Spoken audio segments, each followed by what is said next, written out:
given us another day in our life. We ask Allah Azza wa Jal to make this day as a source of khair for us. And we ask Allah subhanahu wa ta'ala to protect us from all types of evil. Ameen ya Rabbil Alameen. When a person starts his day in the morning, there are many commandments of Allah subhanahu wa ta'ala that are commanded toward this individual throughout the entire day. And as a person goes throughout the entire day fulfilling those commandments of Allah Azza wa Jal, there are certain things that he starts to feel in his life. The first thing that he feels is the closeness of Allah subhanahu wa ta'ala. Because that's the ultimate purpose. When a person is fulfilling fara'id, then this individual, he is getting closer to Allah subhanahu wa ta'ala. And each fard that has been implemented or practiced, this person, he is getting closer to Allah Azza wa Jal. And these fara'id, they are the means of protecting the religion of this individual, that is making sure that this person strays within the boundaries of Islam. Because when fara'id are neglected, then eventually the outcome of that is a person, he is going to go and lose his faith. Imam Malik rahmatullah alayhi says, the person who is lazy in fulfilling the sunnah, he will go, eventually he will leave out the fara'id also. He will leave out the wajibat. And the one who is lazy in fulfilling wajibat, eventually will lead him towards the fara'id. So every action, the more you secure it, the fara'id are secure with sunan. If you are punctual with the sunan, then the fara'id will get done for sure.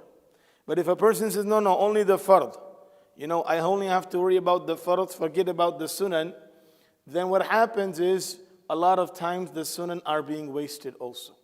This is why Allah's Rasul alayhi salatu wassalam, he has given certain action to be resembled with certain action.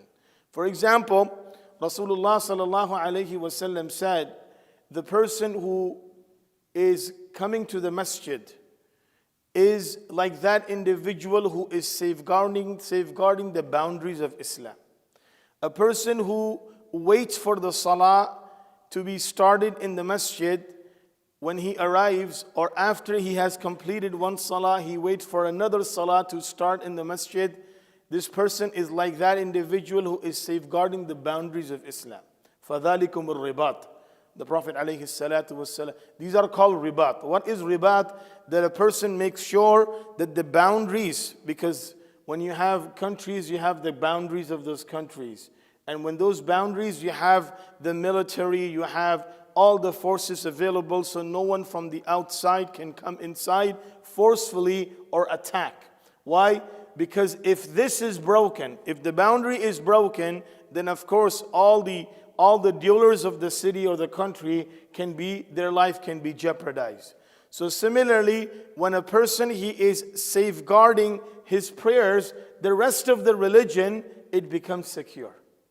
But if a person is not safeguarding his prayers, then what happens? The rest of the religion becomes jeopardized. This is why Allah Azza wa Jal mentions in the Quran, "Inna salata tanha anil fahsha'i wal munkar." Indeed, prayers, they stop a person from doing actions of disobedience and immorality. Why? Because this is that when a person, he is mindful of his prayer, then he's going to think. Then he's going to think before he does an action, that is this something that I should be doing or I should not be doing. And then, being punctual in the salah that happens in the masjid, in congregation, this is a greater reward and greater protection.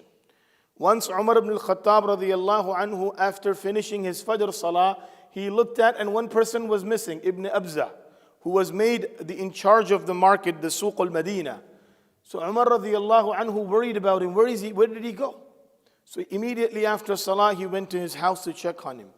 And Umar radiyallahu anhu, whenever he would point a governor or person in charge of anything which has to do with Islamic affairs, this was mandatory for him to pray his salah in the masjid.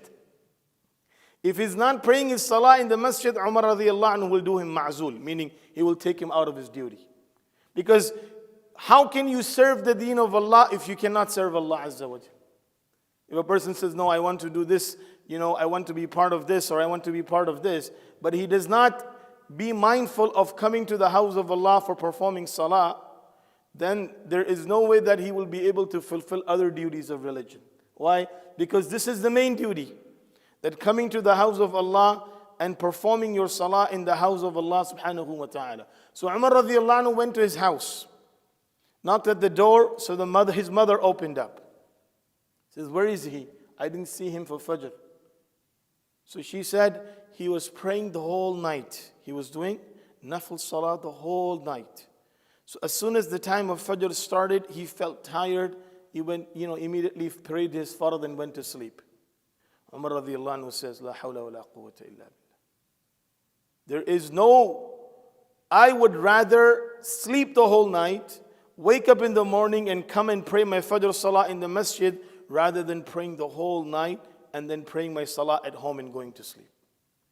This is a greater reward. Why? Because this is ribat. This is ribat. This is protecting the boundaries of your faith. Of course, that is a good action.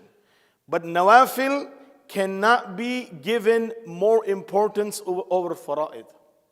So the religion is something that is given to us and made mandatory upon us by Allah Azza wa Jal.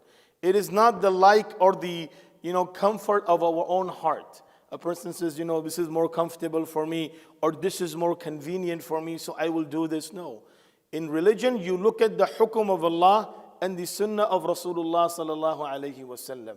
Not what's convenient for me or easier or better for me. Because religion is not mine, is Allah subhanahu wa ta'ala's. So we have to follow what Allah Azza wa Jal tells us, not what our heart and our mind tells us in the religion that this is better for me or this is more convenient for me. So this is what Allah's Rasul alayhi salatu wasalam said. Those people who come to the house of Allah Azza wa Jal to perform their salah, these are the people who are safeguarding and protecting their religion. From what? From many of the things that can become the means of jeopardizing their faith. We ask Allah Azza wa Jal to grant us the understanding, ability to practice. Ameen ya Rabbal Alameen. Jazakum Allahu khairan. Subhanallahi wa bihamdi. Subhanakallahumma wa bihamdik. Wa nashhadu an la ilaha illa anta nastaghfiruka wa natubu ilayk.